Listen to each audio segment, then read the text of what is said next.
What is going on, you guys? My name is Josh, also known as Hairytornado, and my full-time job is selling things on eBay and making YouTube videos about it. In today's video, I thought I'd give you a behind-the-scenes look at what I do on a daily basis, and I've done a lot of these videos in the past, but usually they've just been like, let's go to some thrift stores and find stuff and then list it on eBay and then we're done for the day. And that's not 100% everything that I do in my business. There's a lot of things that are behind the scene that are small, but I think they do have a good effect on my overall business operation. So today is going to be more focused on those small things that I do in my business that I think help me overall. Of course, we're still going to go to some thrift stores and talk about eBay stuff, but I want this video to be a little bit different than usual. So stick around. I think this is going to be interesting.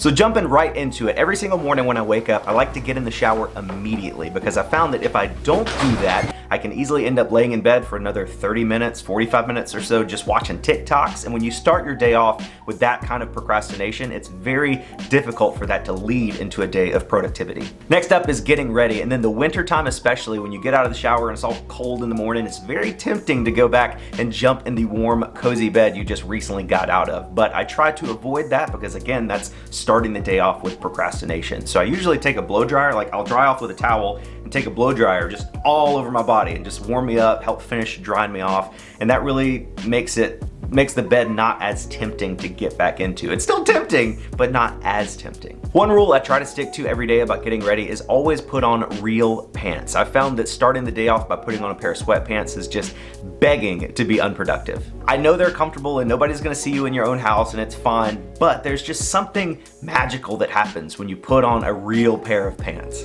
In my experience, putting on real pants like jeans or khakis instead of sweatpants has a significant effect on my overall productivity for the day. And taking it a step further, putting on socks and shoes first thing in the morning increases my productivity even more. I kind of reverse engineered the situation because when I worked at my 9-to-5 job and I got home, one of the first things I do, and probably most of you do if you have a 9-to-5 job, is take off your shoes and put on comfy pants. And I think that conditioned my brain over time to associate no shoes and comfy pants with work is done for the day. Once you get home and you take off your shoes and you put on the comfy pants, your brain's like, okay, we're done working today. Now we don't have to focus, we don't have to be productive, we can just relax. So now that I'm self-employed, I can't start out my day like that because I think my brain still thinks of that as being relaxation time instead of work time. So for me personally, I really find it to be a much more productive day when I start out in real pants and real socks and shoes. Once dressed and ready, I usually drink my morning coffee and check my phone for any notifications that came in over the night. First things first, I'll check my eBay account. I'll log in and see what sold the night before so I know what I have to ship out that day. Then I'll head to the YouTube Studio app. I'll see how much money I made in AdSense the day before, check up on recently posted videos, and see if there's any new comments that were posted over the night. And finally, I'll check my Robinhood account. This past year has been a great time of growth for me in many ways, and one thing that I started doing a few months ago is getting more into investing. Nothing incredibly serious or risky for now, but a few months ago I decided to throw a couple $100 into my Robinhood account just to kind of learn the ins and outs of basic investing. I want to be clear here, I'm not using this as any sort of retirement account. This is kind of just play money. I just wanted to get my feet wet, learn about the national and global economies, and maybe make a little bit of money. Since I didn't really have a vast knowledge about the stock market or IPOs or market caps or blah, blah, blah, I needed some sort of resource to help me understand these things a little bit better, which brings me to the sponsor of today's video, Morning Brew. Morning Brew is a 100% free daily newsletter that gives me a really good snapshot at important things to know if you want to get into investing and have some semblance of an idea of what you're doing. Morning Brew delivers valuable and relevant information to my email account 6 days a week, Monday through Saturday, and the writers do a great job of incorporating wit and humor into their delivery, which really helps make some of the more dry and dense topics a bit easier to digest. While I personally use the newsletter to help remind me about upcoming IPOs like Airbnb and DoorDash that are dropping this week, they also report on some sports and advances in technology and a little bit of general news, so there's content for everybody, not just those wanting to up their investing game. I've been subscribed to Morning Brew for about 3 months now, and I've actually been pretty surprised at how helpful and useful their content has been. If you have any interest at all in business, finance, or tech, or you just want to become a more informed investor in 2021, there is no reason not to subscribe to this newsletter. I'll have a link to it in the description of this video. It takes 15 seconds to sign up. You can unsubscribe at any time. And again, it is 100% free. Huge thank you to Morning Brew for sponsoring today's video, as well as making such a good product. I get asked to do a lot of sponsorships on my YouTube channel, and I usually say no, but this is a product that I use. I've been subscribed for about 3 months, and I've found a lot of value in this. So click the link in the description, sign up. It's free, it takes 15 seconds. Help me out. I really think you're gonna like it. Another skill that I'm okay at right now, but I definitely need to work on it in the new year, is my time management. I think that's super important, especially with self-employed people, because you don't have a boss. I mean, I can literally do whatever I want all the time, and that's good and bad. It really depends on how much of a self-motivated person you are. So for instance, I was about to head to a thrift store right now, and then I realized that my mail truck was coming by and I hadn't packed my orders for the day. Usually they don't come by until like 3 o'clock in the afternoon. So sometimes I can go thrifting and then come back home, pack my orders, and then give it to my mail person. But since they already came by today, now I'm like, well, I've got to pack my orders before I go to the thrift store, because that's going to save me time. If I went thrifting now, hit to 2 or 3 stores, I would have to come back, pack my orders, and then go back out later to a thrift store. So with time management, I'm like, okay, it would make sense if I just take a few minutes now. I only have 3 orders going out today, so pack these 3 orders up, take them with me when I go to the thrift store. That way I don't have to make a separate trip out later. I think hitting all of the areas that you need in one leave of the house, like you go out, do thrifting, post office, errands, whatever, I think that saves a lot of time, and that gives you more time to come back home and list stuff or clean stuff or edit videos or whatever else you need to do for the day. So time management, let's get these 3 orders packed up. First order is in the J bin right here, and it is a bunch of darts.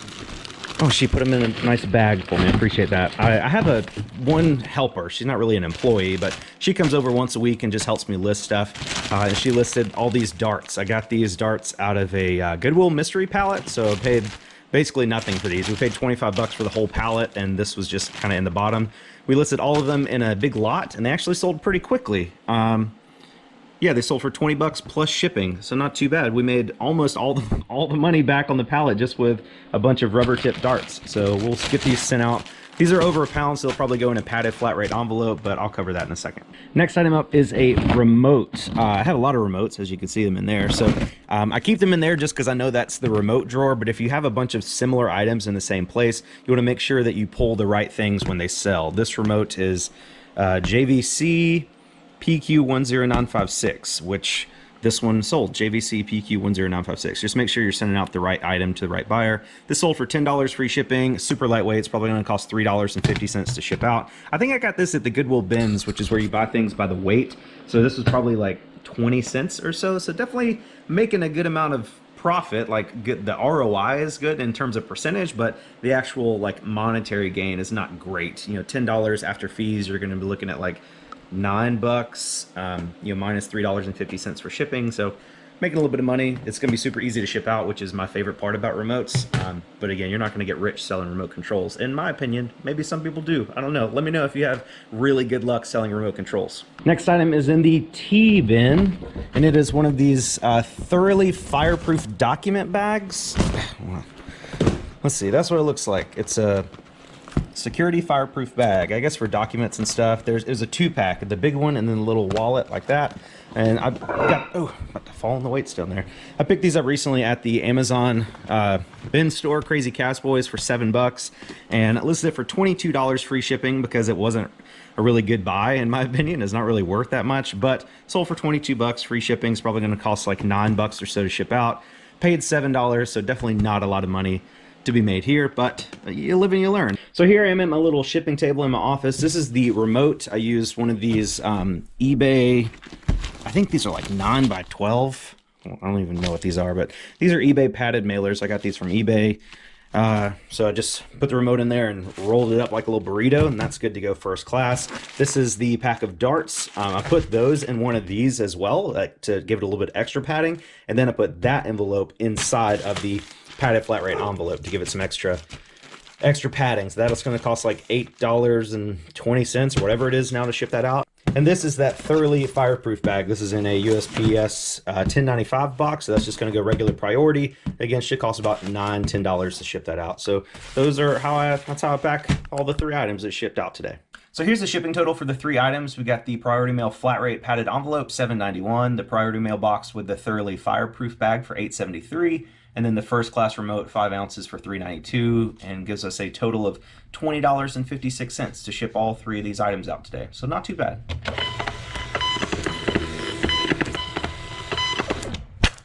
So yesterday was definitely a slow sales day for me. Only 3 items went out for a total of about $65 gross, and after fees, shipping, and cost of goods, I'm only gonna profit like $28 or so.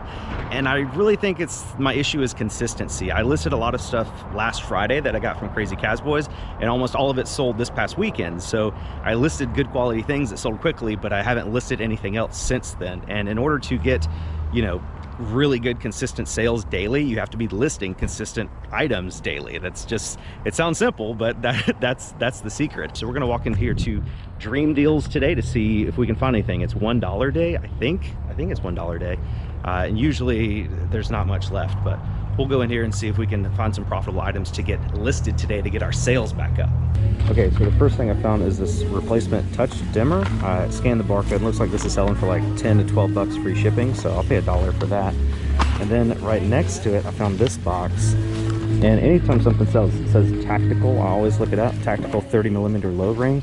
And I opened it. There's actually 2 of them in here, and they have a barcode. So I scanned them. You can see here. Let's go to solds. 24 sold. There's one that sold for 19, 11. There's a 2-pack that sold for 23. There's a 2-pack that sold for 45. Literally the same thing. So I'm definitely gonna pick those up. 2 of them for $1, 50 cents a piece. Really, really great find there.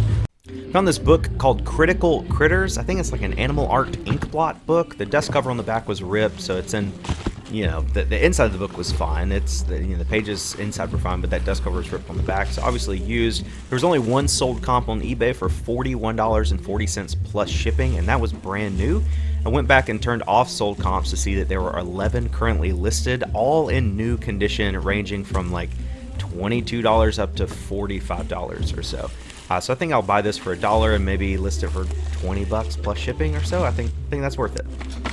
So quick update for you guys. I found a bunch of these like charbroil like meat pullers. I think I got 5 altogether, $1 a piece. They're probably not worth a ton, but 1 listing, quantity of 5. I think that's a pretty good pickup. I found another one of these things, so I can do the same thing with those. Just 1 listing, quantity of 2. And then I just found these Control Freak Vortex thumb things.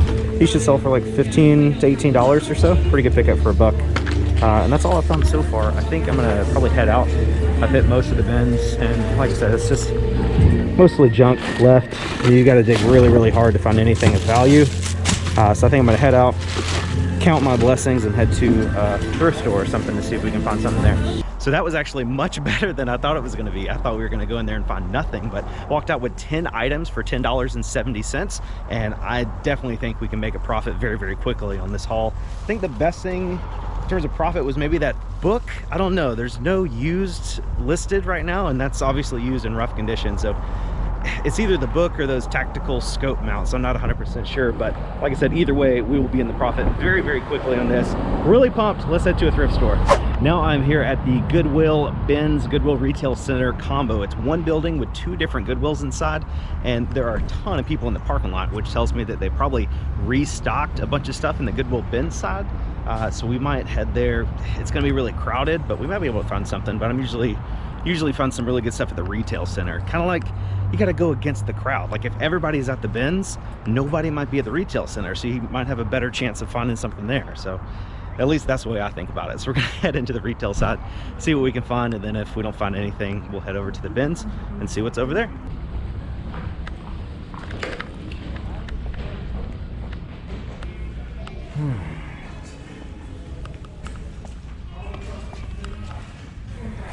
Nothing on there.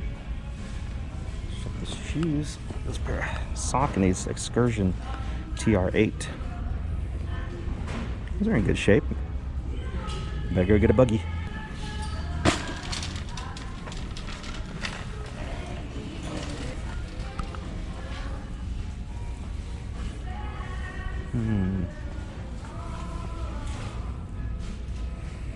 Nope. Like these.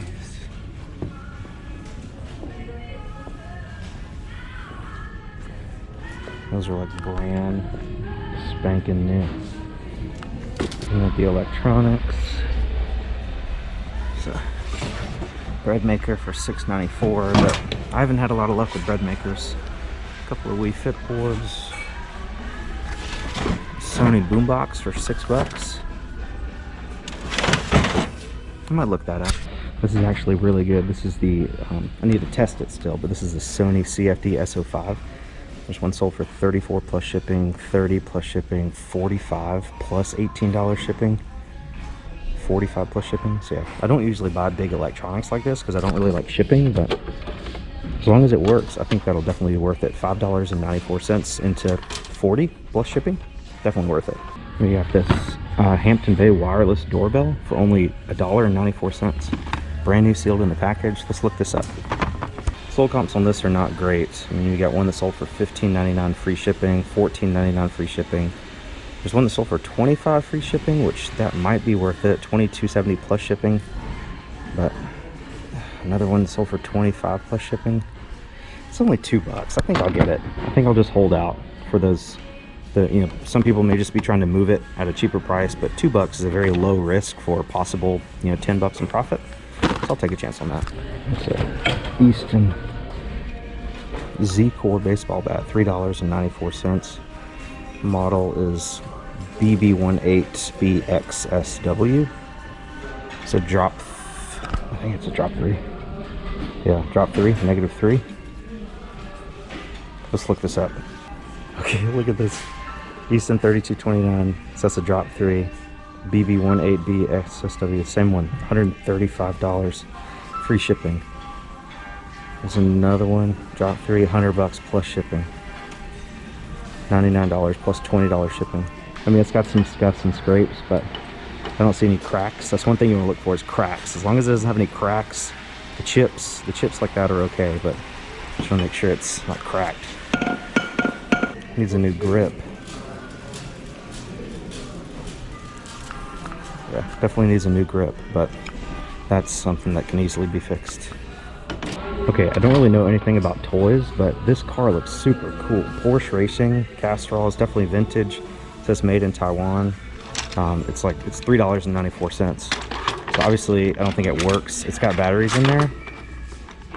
They're like old C batteries, I guess. But a lot of this stuff is just collectible even as is, like not working condition. So I think it says MG Mag C Toys or something. But a lot of people collect like Porsche stuff, and the graphics on this are actually really good. Like there's no issues with it. So I'm gonna take a chance on this for $3.94. I mean, somebody might pay 40 or 50 bucks for that, you never know. I also don't usually buy clothes, but this is a really nice Woolrich men's shirt, size large. And I love the pattern on that, like the blue, almost Aztec. It's short sleeve, obviously it'd be better if it was long sleeve, but it's a really nice looking shirt. I might get it for myself or sell it. I don't know. Woolrich is a great brand. All shirts here are $4.75, so I think I'll pick that up. This has been one of the best hauls that I've ever had at this particular Goodwill, so I'm gonna quit while I'm ahead and go ahead and check out and head next door to the bins. Guys, I cannot explain how good of a haul that was for this Goodwill. I mean, it's a good haul in general, but this Goodwill is usually, I don't know, it's usually kind of picked over. I've occasionally found a few things, but to walk in there and walk out with this much stuff at one go around, I cannot remember the last time that's happened. And we only spent $34 on everything. We got the, you know, the toy car, the doorbell, the baseball bat, the radio, the shirt, and 2 pairs of shoes. I mean, just, we could make $34 back just on the toy car. We can make all that money back just on the radio. Literally, either one of these, the bat, I mean, $120, $130 bat.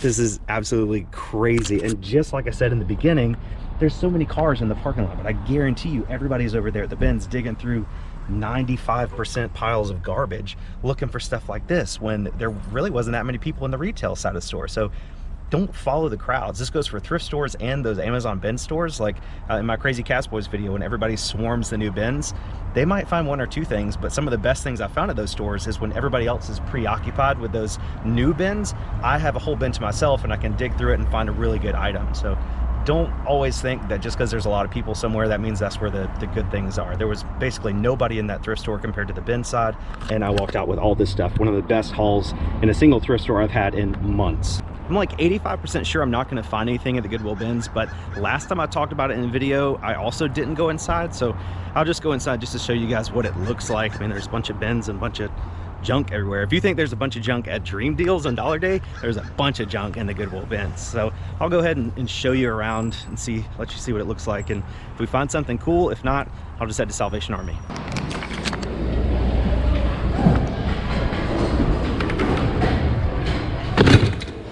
All right, right off the bat, not really anything. Oh, nice little broken helicopter. Everything in here is by the weight. Most of the things in here are by the weight. It's $1.89 per pound for textile, shoes, purses, and wares. Occasionally on like electronics or things like that, they'll give you like a set price. Like if it's a big stereo system, they might say $5, but for the most part, everything in here is by the weight. Okay, I just had to get this untangled, but this is a Brine pop-up goal. I know Brine makes like lacrosse equipment, but I'm pretty sure this is like a little soccer goal or something. Pops up like that for like kids and stuff to use. This is super lightweight. I mean, it probably weighs like 12 ounces or so, so this will be less than $2. And this is a perfect Facebook Marketplace pickup or find. I can list this on Facebook Marketplace, probably get at least 20, maybe 30, 40 bucks for it or so. Definitely a great Christmas gift for a kid and a very low cost item for me. A lot of profit to be made on this. Good find. On this little serving dish, a little cute little handle. It's chipped on the end, but I can actually fix that with some sandpaper. It's made of genuine teak. Teak is really nice wood. You can see it was $4.94 at Goodwill, but it's by the weight here, probably like $2 or so. So I think I'll take a chance on that. Teak is very popular. It looks like a little mid-century piece. Might be able to get like 20 bucks for it or so. There's a camera. I think this is the camera. It's like an RCA. Most of the time I don't mess with these because this is a super old one. It's probably not worth much, but you can look at the accessories in here. So we got 2 sealed tapes. Those are definitely worth something. We got a battery charger. Oh, sorry, sneak on by, my apologies. We got a battery charger, AC adapter. We got some batteries in there. All this could be worth money.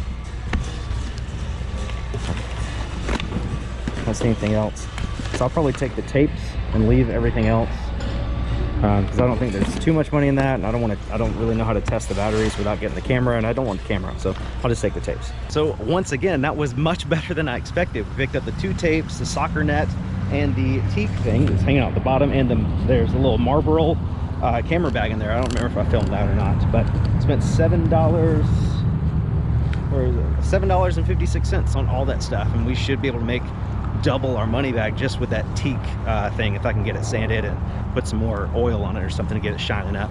But I'm having a good day, man. I'm enjoying myself, finding a lot of stuff to sell, making some potential profit, and this is by far the best part about being a reseller, just days like this for sure.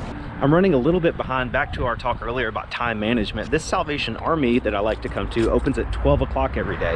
So I was trying to go to the Dream Deals and the 2 Goodwills and then get here right at 12, but it's like 12:10 right now. And getting 10 minutes, getting in here 10 minutes after they open could be the difference between getting a really good item and missing out on it. So just come back to time management, kind of plan out your thrifting routes to get to certain stores at the right time. First up, we got this pair of Saucony running shoes. Like basically brand new, $6.99. I'll pick those up. And this really cool like rocking chair in great condition, only $35 for this, which is a really great price, but I don't have room for it, but I'm sure there's some value there. I forget what this called, this material, like cane back or something. Definitely an antique rocking chair for sure for 35 bucks. A steal, but I don't have the room or need for it. $1.99. So just as I thought, we missed out on some really good stuff because we weren't there right when they opened. I saw one guy with a pair of Danner men's leather boots in his cart. Those are probably $100 boots used. We were able to pick up this one pair of Sauconys and this little cute little brass piggy bank. That's awesome. Sometimes I buy stuff just because it's interesting. I don't think this is like has a ton of value as a piggy bank, but it's solid brass. I only paid $2 for it. I thought it was cute. and somebody might enjoy it. I might keep it for myself, who knows. I think I'm done thrifting for the day. We've had a lot of success so far, and I need to go to the post office to drop off those 3 things that sold yesterday. So I'll go do that, and then I'll head back home and finish up my work day there. All right, so now that we are home from the little thrift store and post office trip, I usually like to sit down for at least 20-30 minutes a day and just respond to emails and messages and comments and everything like that. I have YouTube comments, Instagram direct messages, emails, and eBay messages. Those are the 4 ways people can contact me. And just PSA, if you ever want to contact me with a question or comment or anything like that, Instagram direct message is the very best way to contact me. I have responded to pretty much every single person that has ever sent me an Instagram direct message, whether it's a question or just a general comment or encouraging words. I'm always super quick to respond to those. Not so much on email. Email just has a lot of moving parts. I get like companies send me emails, want me to do sponsorships, and people send me scam emails, and sometimes things go to spam folders that shouldn't go to spam folders, and it's just a lot to deal with. Instagram direct message is just a lot more cleaner, and it's just easier for me to respond. So if you ever want to talk to me, Instagram DM me. I promise I will respond. And as I was planning on talking about this in today's video, I got this YouTube comment a couple hours ago, and I wanted to share it with you guys and share my response with you because it's pretty concerning. I'll put it on the screen up here so you can read along if you want to, but it's from The Southern Stash. And she says, "You know, Harry, I sent you 2 emails and you never responded. I bought something from your eBay store, attached a nice message, but you did not respond. I told you I gave you a shout out on my YouTube channel, which is tiny, and you didn't respond. Oh, and in this video at the end, the man in the flannel shirt is my husband. He said hi to you and you blew him off. Whatever happened to support your friends?" Obviously, I was like, what? This is such a bad thing. Like, I'm so sorry. So I immediately went back and watched that video that she was talking about. Here, I'll center the camera again. I watched that video she was talking about, which was my last Crazy Kaz Boys video. I watched the ending again, and I didn't see anybody in a flannel shirt. It's possible that he was there and said hey to me quietly, and I just didn't hear him because there was like 5 other people that said hey to me that day, and I said hey and had conversations with every single person. I'm very outgoing. I absolutely love meeting you guys in the wild. If you ever see me at Crazy Kaz Boys or Dream Deals or a thrift store or even out to lunch. These couple of subscribers said they saw me eating lunch at Zaxby's with my wife and my mother-in-law, and they didn't want to bother me. I'm like, please come up. I would love for YouTube fans to come up and say they recognize me in front of my mother-in-law. That would just such a good feeling, because you want to impress your in-laws with your jobs and stuff. So anytime you see me in public, do not fear. Just come up, say hey. I will be more than happy to have a conversation with you. As far as the email she sent me, it is certainly possible that those went to the spam folder, or I just happened to open them when I was on my phone and I didn't get a chance to read them fully or respond. So that's probably totally on me. I went back and searched for The Southern Stash in my emails, and I didn't see anything in deleted or read or anything like that. So it's possible that she sent them from a different email address. I'm not sure. I responded to that comment and asked her for an email address so I could make sure that I did follow up with her later on. But again, email is not the best way to contact me. I do try to go through at least once a week and respond to any valid emails that I get from you guys, but again, Instagram is the way to go. As far as her buying the 2 items from my eBay store, sending me a nice message and me not responding, that is probably what happened. I'm not very good at responding to eBay messages. There's just so much that's going on. Like, you guys are just incredible. So many people support me and buy stuff from my eBay store and send me messages, and it's just a lot to handle as one person. So me not responding to her is probably what happened, and I'm very sorry. I usually try to at least put a handwritten thank you card in all my packages, whether they go to viewers or not. But again, I'm sorry. If you ever bought something from my store and you sent me an eBay message and I didn't respond, I'm very sorry. It's just a lot to keep up with. But don't ever think that just because I don't respond, it means I'm not grateful, because I definitely am. Then the last part of the comment, she said she gave me a shout out on her YouTube channel and I didn't respond. I'm assuming that probably came in one of the emails that I didn't see. If anybody's ever given me a shout out on YouTube and they tell me about it, I always try to at least watch that one video and comment on it. I may not go back and watch all the videos on their channel, but I usually try to at least watch that video and usually subscribe as well. I'm not a perfect person by any stretch of the imagination, but I greatly appreciate each and every one of you guys. And this comment just really hit home for me, and it just made me kind of take a step back and take a look at how I'm operating things in terms of managing my audience, because I never want to I never want to come to a point in my life when I don't seem appreciative of you guys, because if it wasn't for you guys watching my videos and commenting and supporting my business, I would not be able to do this as a full-time job at all. So please know that I appreciate each and every one of you. If you've ever sent me a message and I haven't responded, it's nothing personal, I promise. I'm not just seeing messages and not responding to them. It's a lot to handle. Again, Instagram, I respond to every single thing I get. Email, I usually respond. Like 85% of the time I respond, unless it goes to spam or I just forget to respond to it. And then eBay messages is probably the worst way to contact me, just because it's so difficult for me to like remember who ordered what and what message was which, and then ship everything out and pack everything and then come back and find the messages later, and it's just a lot. So again, Instagram, I've said it like 5 times. If you want to contact me through Instagram. If you see me in public, come give me a hug. I love you so much, and I'm just really sorry if I've ever offended anybody. I did not mean it. I'm sorry. I'm going through my emails now, and this lady named Miss Jean, she said, "Hi, my granddaughter watches YouTube Kids. Whenever this cute character is on Ava and Dave, it reminds me of you." Look at this. Look at that character. It looks just like me if I was a cartoon character. I love getting emails like this. It's hard to respond to everything. So if you ever want to send me something like this, I know not everybody has Instagram, but I would really hate to miss a really cool email like this. So I love you guys so much. I'm sorry. Here's a good email from Joe's Crap Shack. He sent it to me on December 4th, and it's currently December 8th, so it's been 4 days, so I feel like I need to respond to this. But he says, "Hey there, big fan. You're honestly the reason I've started reselling. Okay, I haven't been full force into it like I should, but next year I'm pushing at it full force. Now I have a question. What do you keep track of?" What does it say?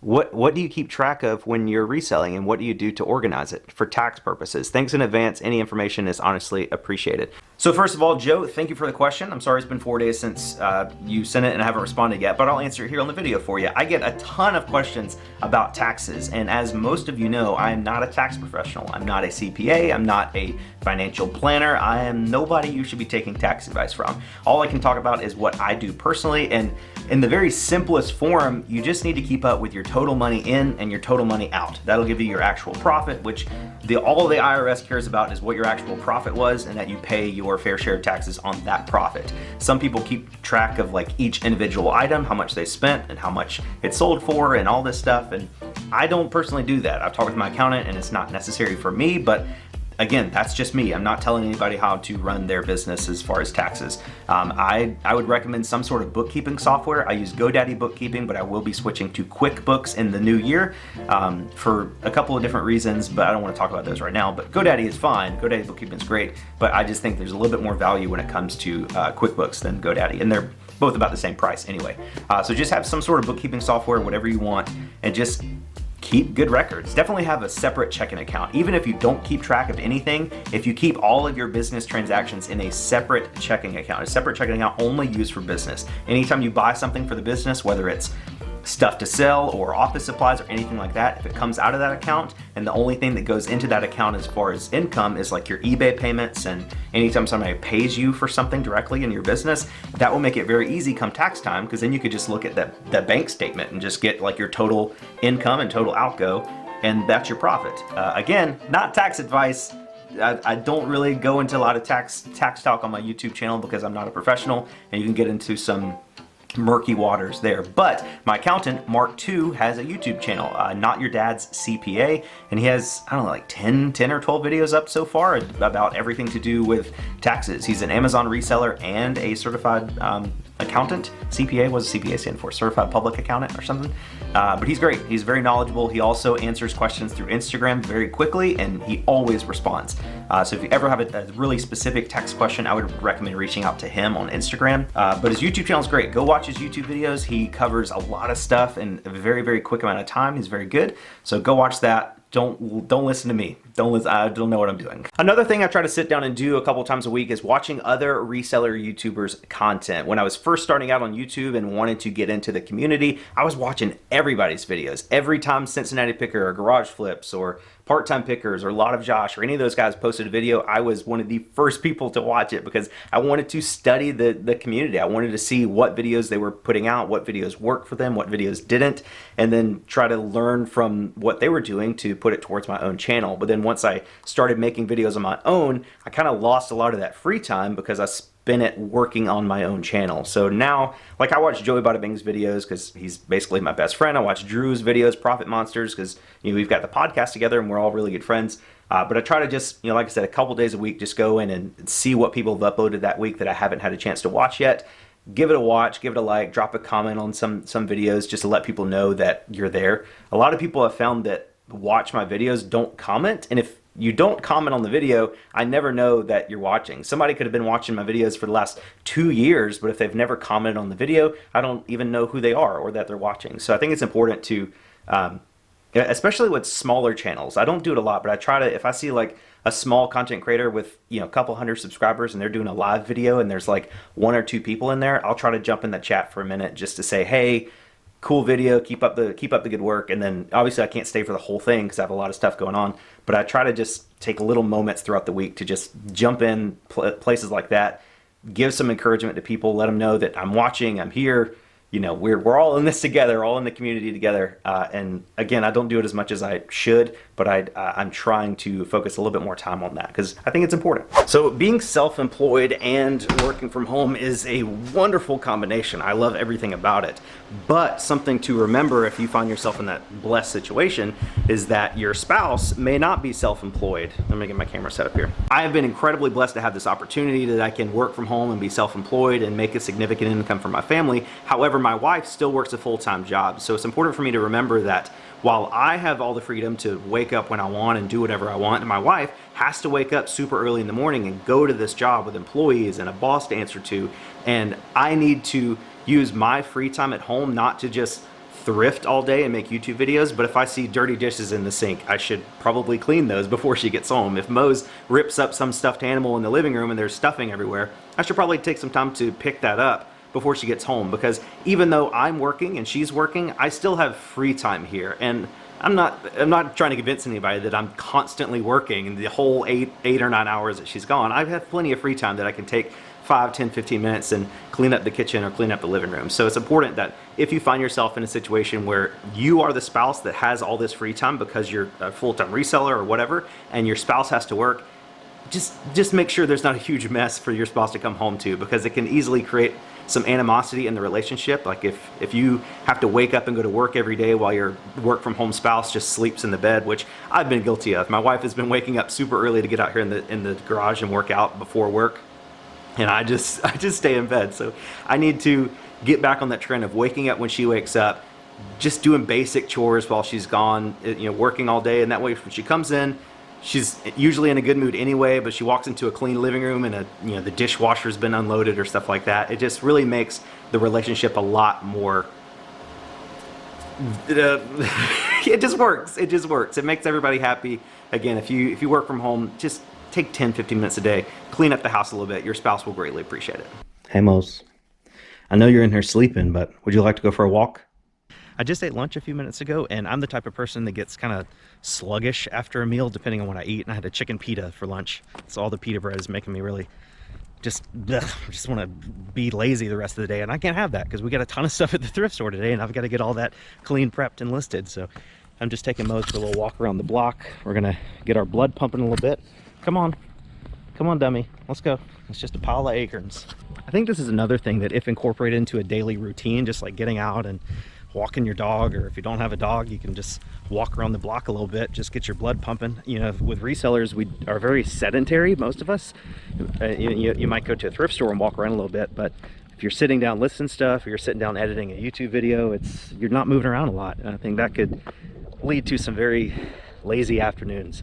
So get out maybe in the middle of the day, first thing in the morning, whatever you want to do, and just walk your dog. So here's everything we picked up at the thrift store and Dream Deals today, and I'm telling you, it was a great day of thrifting. I go thrifting I'd say at least 3 days a week. I'd say thrifting, sourcing, either like one of the Amazon stores. What's wrong? What? You want to go outside? I don't understand. You want to go outside? You must want to go outside. Okay, go play. but I go sourcing at least 3 days a week, whether it be at a thrift store, or garage sale, or a Amazon overstock store like Crazy Cowboys or Dream Deals. And this is definitely one of the best hauls I've had in a while. So let's kind of go over a little synopsis of everything, including the little soccer goal over there, and see how much money I think we can make off this. So this pair of shoes is World Industries, a pair of World Industries skate shoes in excellent condition. World Industries is a brand of skateboard and skate like clothing. I can't find this exact model, haven't really done a lot of research, but other similar models have sold for $50 to $75 plus shipping. And I think given that, you know, given the condition of these and like the really cool graphics, I think these can probably go for at least 50, if not 75 plus shipping. So it was a great find there. A pair of Sauconys, not really anything special to those. Those will probably sell for like, you know, 20, 25 bucks plus shipping. Woolrich shirt is really nice. If I don't keep it, I'll sell it, and I might get like 15 bucks or so plus shipping. We got the little teak thing. Again, I need to hit that little edge right there with some sandpaper and kind of smooth it out. Hit it with some boiled linseed oil or something like that to give it a nice little shine again. But I think I can probably get like 20 bucks for that once I get it fixed. The 2 tapes, not worth a ton of money, maybe like 8 bucks plus shipping for the 2-pack. We got the Marlboro Canon camera case, like I showed earlier. It picks up at the bins, probably costs like 10 cents or so, and that might sell for 10 bucks plus shipping. The really cool Porsche racing toy, just really, really cool. Vintage toys do really well. I don't sell a ton of them, but I know that some of them are valuable. And just looking at this, man, there's definitely got to be some money here. I would say if this doesn't sell for at least 30 bucks plus shipping, I would be very, very surprised. And we got the Hampton Bay wireless doorbell for $1.92. I think this should sell for about $15 plus shipping. May have to sit on it for a while, but I think that's what we can get. We got this cute little brass piggy bank. It's a lot heavier than you'd think. I mean, this thing probably weighs over a pound. I think the little gasket on the bottom is kind of dry rotted because it's not staying in there like it should. But definitely it's still a really cool piece. Only paid $1.99 for that. I think we can easily get like 10, 15 bucks for this. Got another pair of basic Sauconys, nothing too fancy, but these are basically in brand new condition, so they should sell for at least 25 bucks plus shipping. Let me just jump in right here. I totally forgot to talk about the baseball bat again. That was the best find of the whole day. In the current condition, it should sell for about $100 plus shipping. Got the Critical Critters book, again in really rough condition, like used, ripped, like dust cover, but everything inside looks really good. So I'm thinking if somebody just wants a copy of the book to read and they don't care about the condition, they'd be willing to pay, I think, at least 20 bucks. Other sold comps for new condition were like 40 to 50. So I think 20 bucks for this plus shipping is a really good deal. We got the 2 Westtech replacement dimmer switches. These should sell for about $8 to $10 plus shipping. Got the tactical scope mounts. Each of those should sell for about maybe $18 to $22 each plus shipping. We got the Control Freak FPS Freak Vortex thumbsticks for PlayStation 4. That should sell for about $15 plus shipping. We got 5 of these Charbroil meat claws. I don't think they're worth a ton of money. I mean, I think I can easily get like 5 bucks a piece. 5 bucks plus shipping I think is a very fair deal. Only paid $1, so it's not a lot of money altogether, but you know, 25 bucks gross for all 5 of them. I think that's pretty good. And then finally the Brine soccer net. Really, really cool net here. I'll probably throw this up on Facebook Marketplace for like, I don't know, 20 bucks, 25 bucks or so, just to get it out of here. It doesn't take up that much space, and the guy at Goodwill actually showed me how to like fold it down into like a little circle, like a little bit bigger than a Frisbee. So it doesn't take up that much space, but I think that'll go on Facebook Marketplace very, very quickly. So let's take a look at the synopsis of everything. Forgive my really bad handwriting up here, but we spent a total of $54. I just rounded everything to the nearest dollar for easy math. I think we'll have a gross sales amount from everything for about $380. That's including the net that we're going to sell on Facebook Marketplace. So our eBay fee, and that gross after shipping, like not including shipping, like what we'd make on eBay, you know, with the buyer paying shipping or whatever. So our fees on the 380 would be about $45, leaving us with a potential profit on today's haul of $281, which for, I think it was like 2 hours of work. I was probably gone for about 2 hours for all the stores and the post office, and it's going to take us another, I mean, everything's pretty much clean. I don't have to clean anything. It's just kind of prepping it and listing it. So I could probably get all this listed in another 2 hours or so, if that. So we're looking at a all-in time investment of only 4 hours for a potential profit of $281, which would be about $70 per hour, which is absolutely crazy. And let's go ahead and account for a little bit more time to ship this stuff, because it was 4 hours with sourcing and listing, but I'll have to use a little bit more time to ship it. So say it takes another hour to ship all this stuff, like in total once it all sells.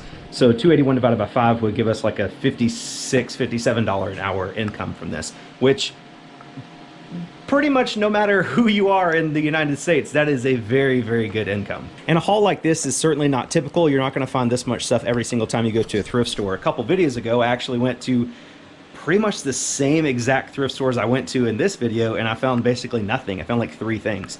So consistency is key with this game, guys. You got to get out there and hit those thrift stores every single day, multiple times a day if you have to, and that's how you're going to end up having days like today where you can get, you know, almost $400 worth of stuff to sell on eBay for 54 bucks. But for the next 45 minutes or so until my wife gets home from work, I'm just going to be cleaning and listing things. I really need to get back on this listing train. I tell people all the time that the key to consistent eBay sales, as I said in the beginning of this video, key is consistency. If you don't list at least 5 to 10 new things like Monday through Friday, you're not going to have consistent sales. And that's why yesterday I had like $60 in sales because I haven't listed anything since last week.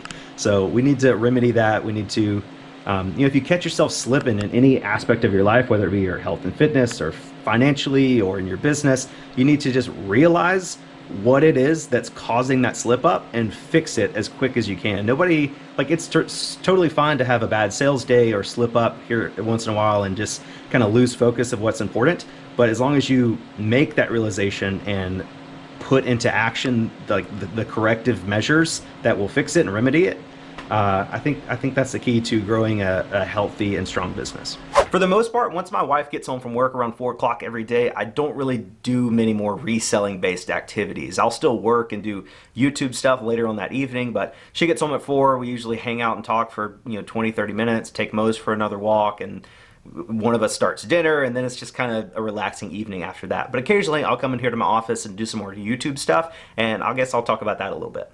One thing I like to do that I think is very important if you want to grow your YouTube channel is to do kind of a self-review of your channel every so often. And that's just going through, looking at videos you've posted in the last month or so, seeing what videos did really well, seeing what videos didn't do so well, and trying to figure out a plan for your next week or so of videos. If you've watched my channel recently, you know that a couple weeks ago I did some Pokemon based videos, which were really enjoyable for me, and a small portion of my audience really enjoyed those. But for the big picture, the vast majority of people really didn't care that much. And I knew that was gonna happen. I said that when I was doing my live streams, that I didn't think a lot of people would be interested in this, but I still tried it out. I did 2 live streams. One has 2.5 thousand views, one has 4.4 thousand views. And then I did one edited video that has 13,000 views. And I mean, 13,000 views is a lot, but in terms of my channel, a video that's been posted for over a week with only 13,000 views is not a good video in the grand scheme of things. The day after I posted that Pokemon video, I saw that it wasn't doing well, so I was like, okay, I really need to post like some more traditional content, some stuff that has a good track record on my channel. So I went and posted it's like a daily vlog video the very next day called Flipping Thrift Store Items for a Profit, Stealing from Poor People. And I was really proud of that video. It was very easy to create. Like, it was just a daily vlog, me carrying around my GoPro, filming stuff. It took me maybe an hour to edit it, but that video now has 27,000 views, whereas the Pokemon one from the 2 days prior only has 13,000 views. So that video has twice as many views as my Pokemon one, and the Pokemon one was much more difficult to edit. So it's cool to use your channel to make videos that you're interested in and videos that you enjoy. Like, I really enjoy opening Pokemon cards, so I'm probably gonna do that at least once a month on my channel, but I'm never gonna do it in hopes of getting a lot of views, because that's just not what that type of video is about. Whereas the daily vlogs and the videos where I ask intriguing questions, like, is thrifting for a profit, stealing from poor people, those videos have historically done really well on my channel. So it's important to make sure you keep in touch with your base audience. Like, why did somebody subscribe to your channel in the first place? Because if they subscribe to your channel for thrifting videos and then you start doing all Pokemon videos, they're gonna unsubscribe. Another video I made that I was actually really, really proud of, I spent a ton of time filming and scripting and editing it, was my income video for the month of September. And I knew, I don't know, it's weird. Some people really appreciate income videos and some people don't like it at all. I guess some people think it's like braggy or whatever.